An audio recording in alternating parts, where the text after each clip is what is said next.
right. Good morning, good afternoon, and good evening, wherever you are. Thank you again for joining us on Big Data Days 2024, day number two, track two, right? And today we are very honored again to have our guest speaker, Preriit Souda, who is actually going to take us into a very unique topic, I must say, on this conference. The topic is called Pick into the 2034. So, Preriit, how are you today? I'm fine. How are you? I'm good. I'm just curious. You have a crystal ball of sort. I mean, because this is actually quite an unusual topic to take the audience through. That you can look into the future of somehow.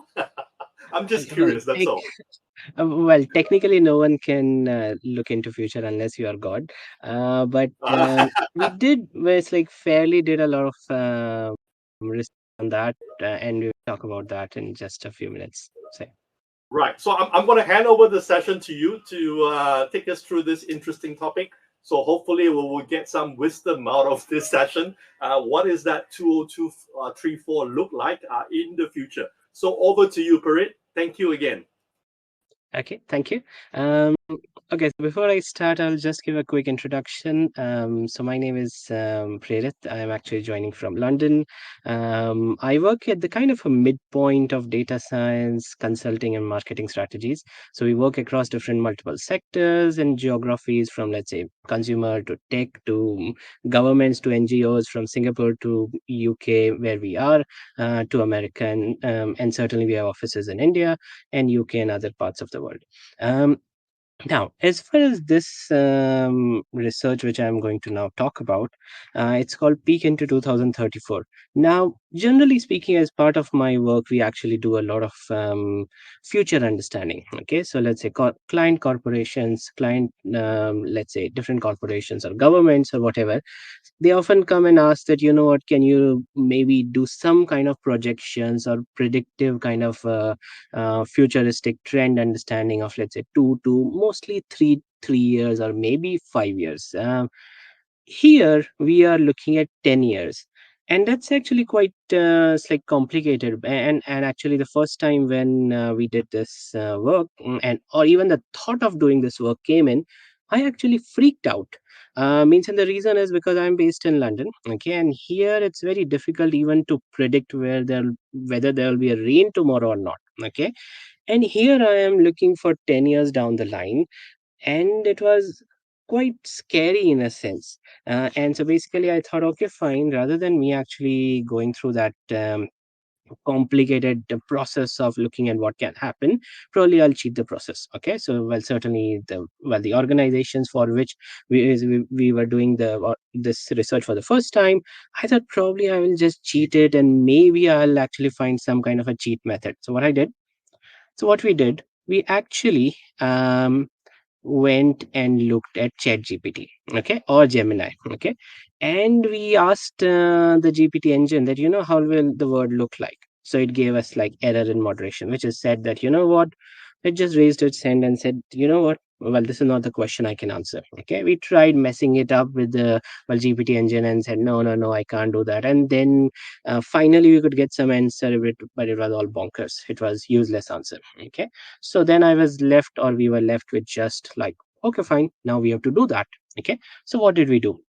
So, um, what did we do? So, what we did was we went through a multiple different steps of processes.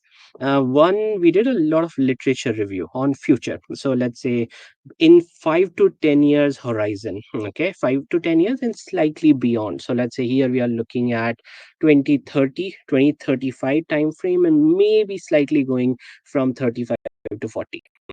That's a kind of a time frame. We looked at what's academic research being done, or what are futurological kind of research in this area, and what are they talking about it. Okay, that's one thing. Then we did a kind of a comparative analysis. Okay, so let's say, for example, past industrial revolutions, and what were the effects of it. Okay, so when, let's say, first industrial revolution, second revolution, etc., what was the effect of it on how economies work and how societies evolved. Okay, and if we extrapolate that, how might our world change or adapt to coming new trends or new effects of new technological developments. Then we looked at historical parallel pattern comparison. So let's say, for example, means when the dot com era came in, so what was the effect? So let's say when the internet revolution came in, how did that change how we do things, how our economies evolved? Well, similar if we go back more about when electricity came to the world. Okay, so when the invention for electricity happened, how did that change our society, our world, and so, or maybe steam engines. So we looked at historical parallel comparisons to look at how things might evolve in the future. Okay, and certainly we also looked at a bit more comparative, bit more newer comparisons. So let's say, for example, when there was more of the kind of when China opened up or when India opened up. Okay, or post Soviet fall. Okay, how did that change the world? Okay, so a lot of those things, like we did means a lot of this combination of research and analysis. We also looked at like more statistical or like Bayesian kind of simulations. If X happens, what is the probability of Y happening, and what is the probability of Z happening? Okay, so a lot of that stuff. Now, I'm not going to talk about any of the mathematics of it. Okay, I will just talk about what are the probable scenarios. Okay, so we are now going to look at what are the probable scenarios of future. Okay, now again, keep in mind life is too wide and quite multidimensional. Okay, so we just picked out a few which I will talk through today. Okay, now I mean, as was mentioned before, no one can predict future. Okay, so I want to be clear on that. But what we can look at is what are probabilistic pathways the world might take in coming next 10 years. Okay, and basis that, we are giving you like more meta analysis of probabilities, of possibilities. Okay, and more at a global level.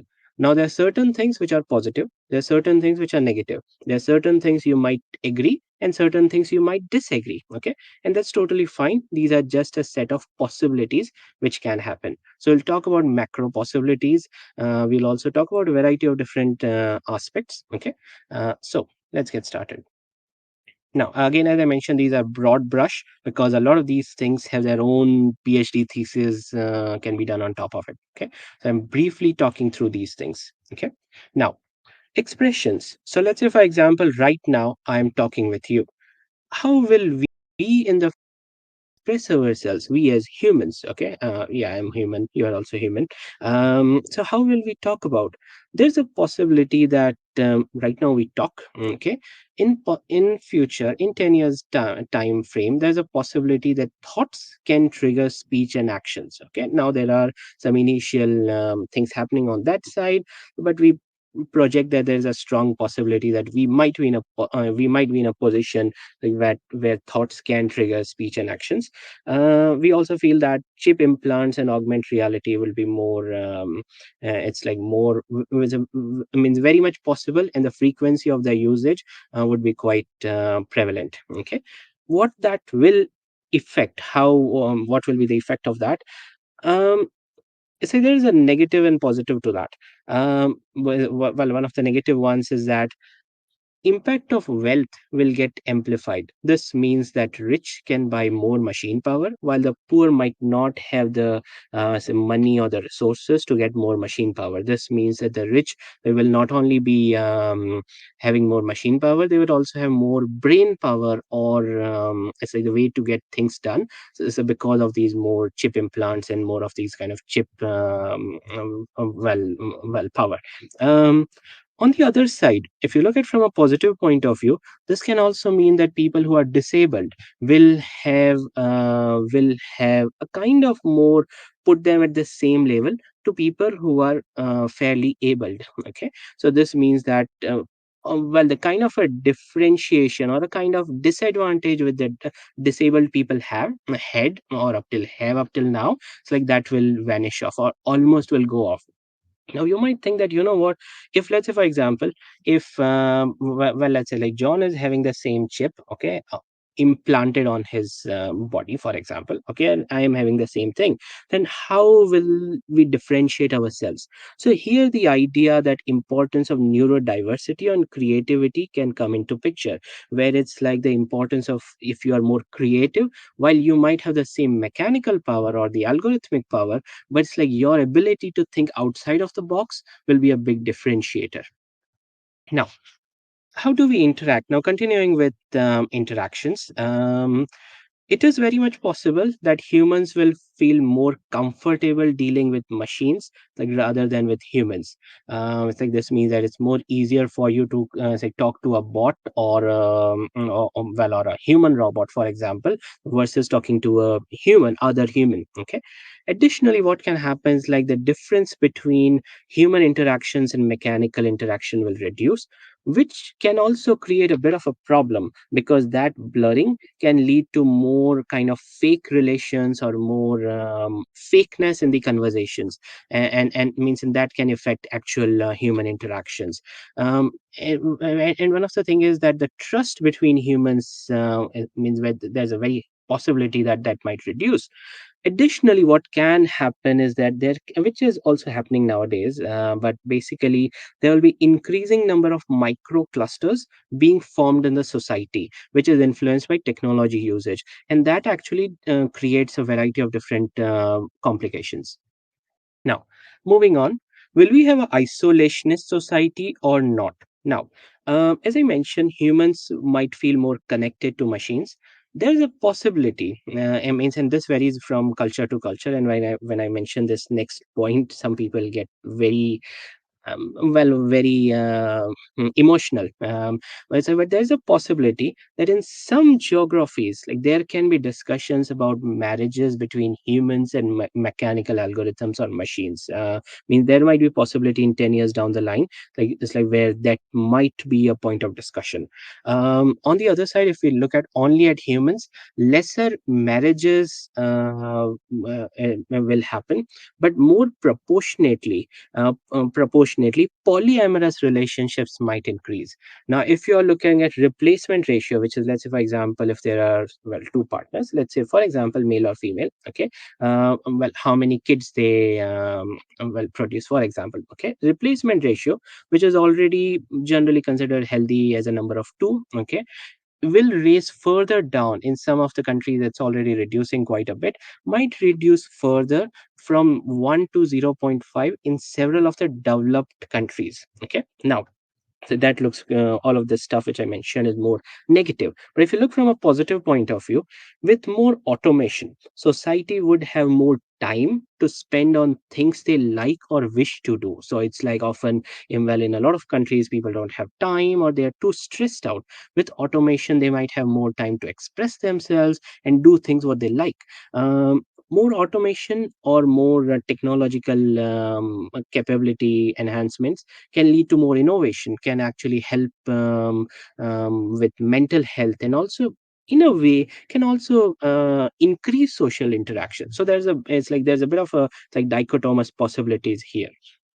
Okay, now let's move on to society. In a society, there's a possibility that there's a trend where it's like social discrimination will reduce, but economic disparity might increase. I mean, and this is happening in different countries, and this trajectory, it appears, will increase or keep on increasing.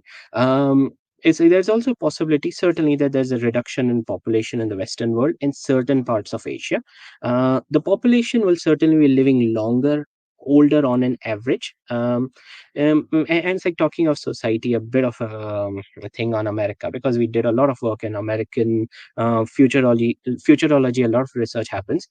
On America, we were a bit confused. So on one side, America might become less white and more browner, and browner meaning more from well, browner means people who are coming from Latin America, Mexico, or other parts of the world. Okay, so that's a strong possibility, which is a more growing trend. But on the other side, there's also due to fluidity on their means in their politics, there's also possibility that they might continue to retain largely the proportion of the white population which they have. And there, because of the fluidity of their politics, it was becoming very difficult to like predict, especially in next 4 to 5 years or 4 to 7 years. Okay, moving on, immigration. Immigration, again, there were different possibilities or different pathways. Now, one way, which is largely the trend which we have seen across last few years or last several years, is that well, immigration, there will be a lot of immigration at the low skill requirement levels. Okay. And on the other side, there will be high immigration at very high skilled work levels. Okay. Low skill requirements will come up where things cannot be automated or can't be automated. Now, so that's a general kind of a consensus which we found. But there's a slightly interesting possibility also, where it's like we saw that automation and maybe a bit of friend shoring. It's like not outsourcing but like friend like shoring. There might be a lesser need for immigration. It's like there's a possibility, and there was a research paper means I think some time back by one of the person from MIT, where it's like there's a possibility that automation might bring manufacturing back to the Western world, which means that means yes, automation will not employ the same number of people, but it might employ the lower middle class, which has actually suffered of certain technological innovation in last 30 to 50 years. And this means that the lower middle class, which is fairly a bit of a kind of a discontent, so might feel contented because of an automation, which is quite contradictory to what we have seen in largely speaking, but that's a possibility. And yes, so that was the kind of a dichotomy which we saw. Now, jobs. And this is a very fairly big kind of complicated area. Generally, it's like it's like we saw that there's certainly going to be rapid automation of skills. Now, it's very easy to say that, you know what, it will generate new jobs, etc., etc. But with rapid automation or rapid change leads to a lot of societal frustrations, because it's not very easy that one day you are doing X and suddenly next day you can move to doing Y. Okay. So that can lead to a lot of societal frustrations. Now, as of now, we often look at competition between X person and Y person.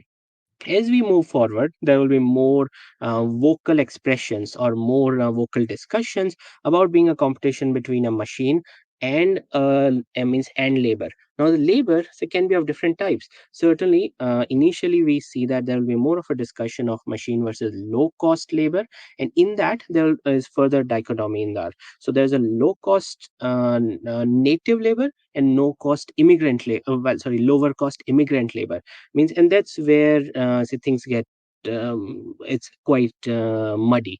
Means and well, continue on the same jobs. We also see that there will be a lack of jobs, or in a lot of cases disinterest in the kinds of jobs, although jobs might be available. Okay, so it's like, so a lot of people would like to do certain things, but those might not be available. But the jobs which might be available would be where people don't want to work on to. So it's like that can create a bit of interesting situation, and that can also will possibly put a lot of confusion among the policymakers and politicians. Now, as far as employers are concerned, employers, they would have another kind of a kind of a problem, where it's like due to constantly rising new domains, they will constantly need new human expertise, but they would not have enough of the supply in the market. So there will be like inability, like to fill in the jobs. And on the other side, if you look from an employee's point of view, due to constantly evolving job situations, so let's say for example something is in demand today and it's gone out of demand tomorrow. Okay, so that will create a lot of confusion as to like which pathway we go, because often the idea is that like you learn something or you do something and then you continue to or expect to like do that same thing for a certain amount of time. But if things keep on changing very fast, it creates a bit of a it's a quite a kind of a misbalance. Okay, now in such situation, It's like certainly one thing which really differentiates a human is the emotional quotient. It's like these kind of soft skills, because hard skills will keep on changing quite rapidly, but the soft skill aspects is something say, which we constantly see across different studies, was that means or means at the meta analysis was that like that was something which will help a person retain that edge. Okay, now, moving on, fluidity of work, and continuing with actually the jobs, but more on it's like well, kind of work. In a lot of countries, it's quite norm that like you will enter a job for, at, let's say, after your college, and then you probably retire in that same company, or maybe nowadays retire in that same profession or retire in the same job. Now, here in this case, it's like we are seeing that moving on, or as we progress in future, no one gets a job for life. Okay, but in a one life duration, they can try several things in their lifetime. Okay, so it's like, so that means that one day it's like you might be, it's like, let's say, strategist, and means, and tomorrow you might be working on, I don't know, it's like maybe gardening. Okay, I'm just making this up. Okay, so, but this means that you will have to actually trial out multiple different things in your working lifetime. Okay, now new professions will be created almost at a means at a regular pace. Okay, and this means that with new professions, different human skills will means will be needed. So in fact, I was once presenting this this paper in London, and I said that, you know what, often when we were kids, or at least when I was a kid, okay, it was like, oh, don't pay well, don't play video games and such kind of stuff. Now there are jobs, in fact we work with some of the companies where it's like people actually want people who are video game players. Okay, means, and so who would have thought that playing video game can also get employed, can also get you employed tomorrow. Okay, or maybe scrolling through Instagram as I might get you employed, yes, maybe tomorrow. Okay, now, um up till now, often it was like say 60, 62, 65, depending on which country you are, you have a retirement age.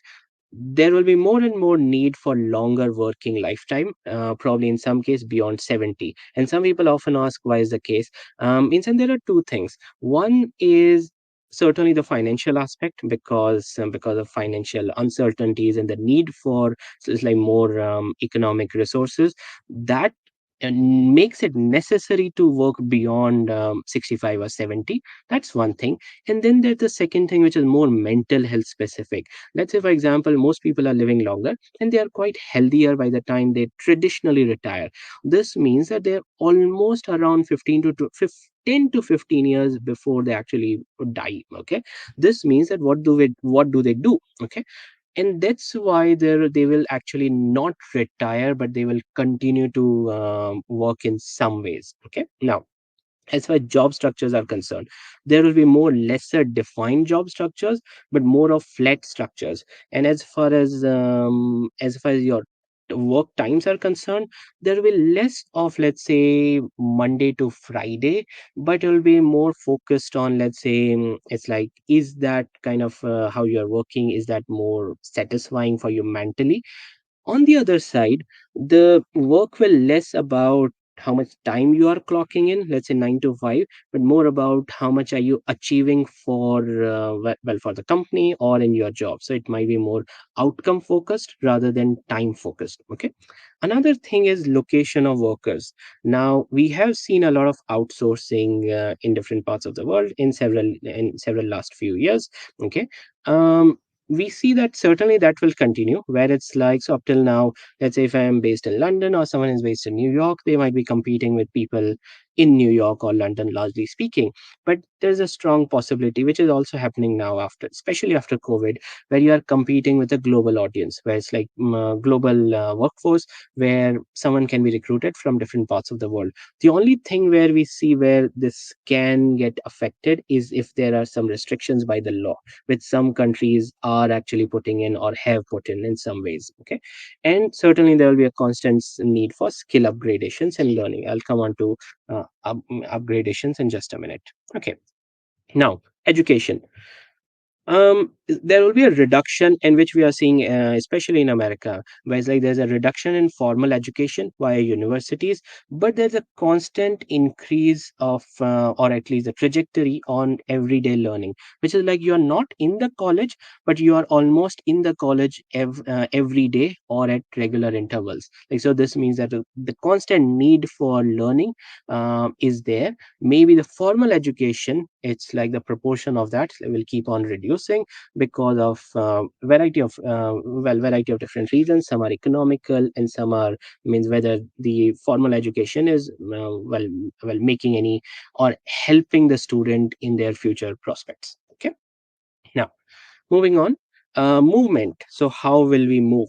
Here we see quite coexistence of different modes together. So there will be a different modes of transport.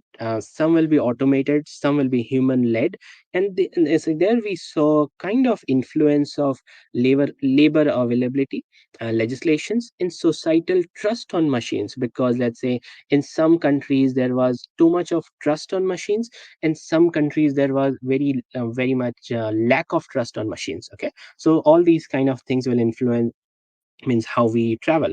Actually, there might also be something that in one way we might travel more, so we might travel more for for more leisure point of view, while we might travel less for work point of view. So it's like there might be a reduction in need for commute. Okay, it's like because like maybe we might not need to commute to the office every day, but certainly we will actually be traveling more for fun. Okay, now as far as personal transport options are concerned, we also saw multiple different possibilities. So let's say partial assistance, which largely exist even today, to full automation, and the entire array of let's say partial to situational to conditional, like to full automation, like is very highly possible. To coexist amongst our work or our travel. Okay, now economy. So as far as economy is concerned, and this is again a very big topic. Here we see across, as we see, is like different economical economic studies and all, and means, and if you look at the trajectory, there's a strong possibility of having a multi-currency basket world. Okay, and certainly it will not be just America which is the economic power, but certainly more diverse set of economic powers. Now if you look at a personal level, population will be more comfortable but less satisfied, and there are several reasons for that. So technically, they will have everything which they could have imagined, maybe, or their parents would have imagined, let's say, let's say 20, 30 years back, but they will be they will be less satisfied, so there will be more dissatisfaction. Okay, now if you look at payment technologies, the friction to payment will be less, but the need or the perception or perceived struggle to earn will keep on increasing. Recessions, now that's very interesting, because in fact even right now when we are doing this, there was quite a bit of a struggle as to like whether it is a recession, what is not a recession, etc., etc. And here we see a possibility that there might be a continued possibility of recessions, but there might also be a more boom in the stock market. So there will be which has almost happened, is a disjoint between the overall economy versus how the stock market is behaving. Now, talking of automation, there's a high possibility of UBI introduction. UBI is universal basic income, and I mean there's a possibility that Western world there will be more of such introductions in coming years. Like there's a possibility, but certainly because of UBI and for other reasons also, the amount of taxations will keep on increasing, and certainly the welfare state probably will keep on increasing.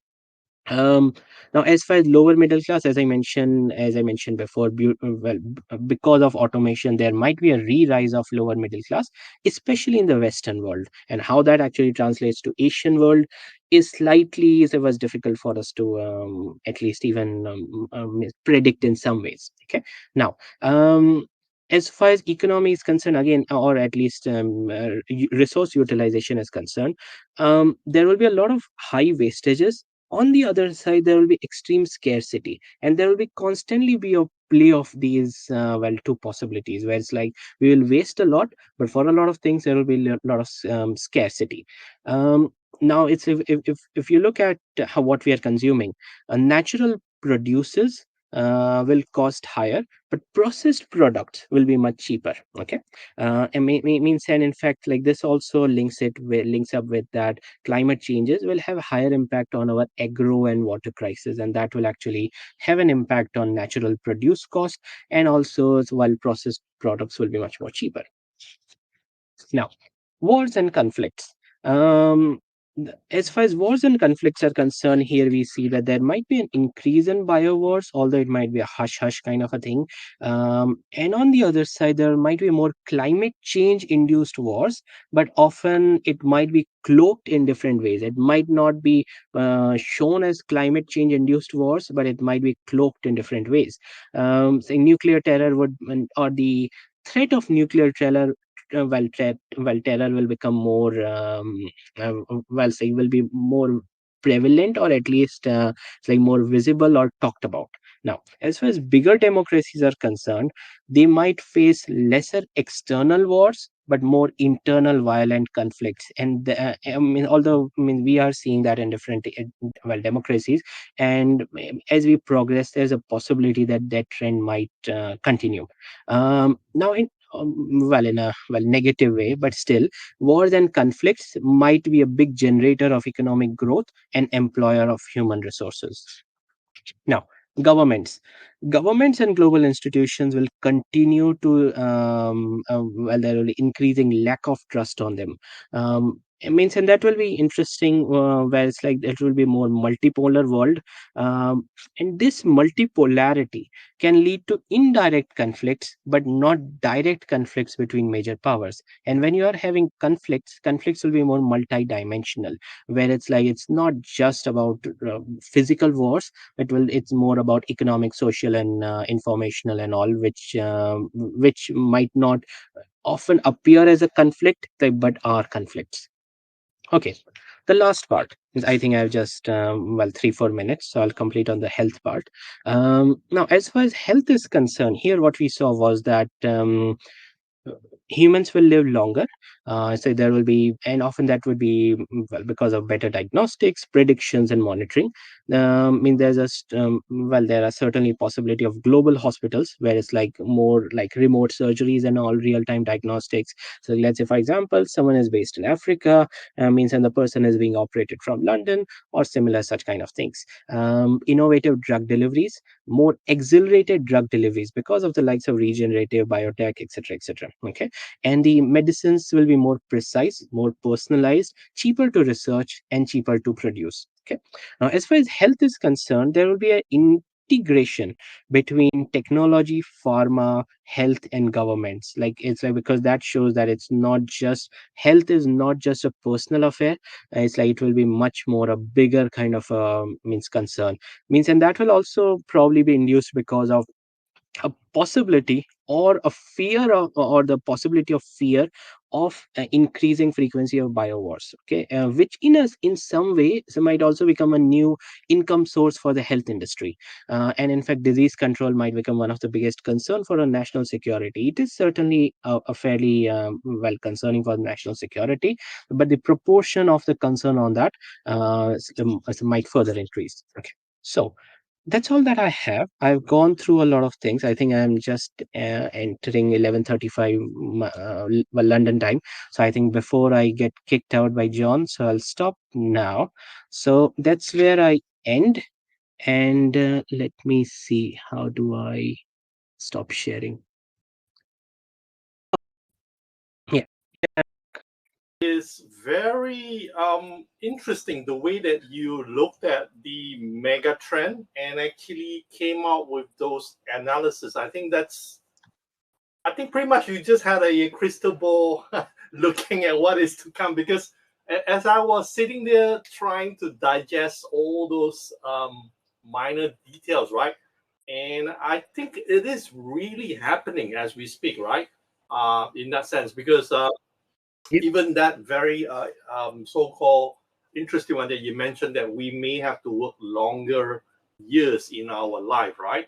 Locally, in this part of the world, in Asia, I know Singapore is looking at, even Malaysia, to raise the retirement age, right? So locally in Malaysia, I think at the moment it is at 60, but I know that in Singapore, they are already looking at increasing that perhaps to beyond 65, right? So I think 70, it's reasonable. But again, like I said, depends. But Yep. a lot of things to unpack. Yep. I'm still trying to get my head around all that information that you share into that future. I mean, it's going to come, right? In the next 10 years, there's a lot of stuff. But forget about that. Let's look at some of the questions that our audience have for us. Yeah. Okay. So let's have a look at it. So let Yep. me just project the question. This is actually from our audience, Michael. So Michael is saying that, what are the resources that would be available to support the daily learning? I think Michael is quite concerned, as you mentioned, right? The hard skill will change over time. So how could we perhaps better tackle this based on your research or your understanding at this point in time? Okay. It's like, so actually I used to have slides further on, because actually these research was actually done more for marketing strategy kind of consultant. So I used to have some slides further Right. on to that. So it's like, Michael, I'll actually I'll just read through some of the things which I Okay. used to tell them. Okay. A few things. As I mentioned, there needs to be a constant kind of means learning. So it's not like it's just you complete a college and that's all. Where I see is that, so again, this is more from a marketing consulting point of view where I work in. There'll be constantly be a need to work with technology, and in my area, there'll be constantly, well, let's say, a flow of research and development, marketing strategy, advertising, everything put together. So it's not just that you are an expert in technology, you need to know only technology. You also need to be aware of other things. You need to be expert on something, okay, and that's totally fine. Your expertise will also evolve, but the overall view will also be important, because the cross integration, which we are seeing today, will keep on increasing. Okay, so let's say, for example, in my work, where we work with a lot of different companies, up till now, let's say till 5 years, we are largely working with just Right. marketing departments, but in a lot of cases now we are working technology, R&D, a lot of even finance department, HR department, a lot of things. Okay, so that's one thing. There needs to be constantly, if you are as an employee or whatever, you need to constantly think about what value are you adding. So because otherwise it's not just about X, Y, and Z, but what value, and value might be economical or something else. Okay, now well, certainly resources are difficult. Actually, there was also another thing. Actually, someone asked me, you can actually get machines to Yep. do a lot of things, but what you human can do is the ability to think. So machines can do a lot of stuff, but it's still how you think, or means your ability to think and tell the machine what to do is something which is still human, and you need to develop that kind of capability, or the ability to keep on making sure what you want to make the machine do. Okay, so the ability to think, ability to choose what is the right tool you want to use for the job. Okay, so that's also another thing you need to keep in mind, and not look at machine as a kind of a competition, but more as a kind of as a new tool or a new hand. So let's say we have two hands. Okay, we look at, let's say, 5 or 10 machine is like 5 to 10 hands, which is making your life much more better. Okay, so yes, so so Michael, I think I'm not coming directly to your question, which is like what resources they would need,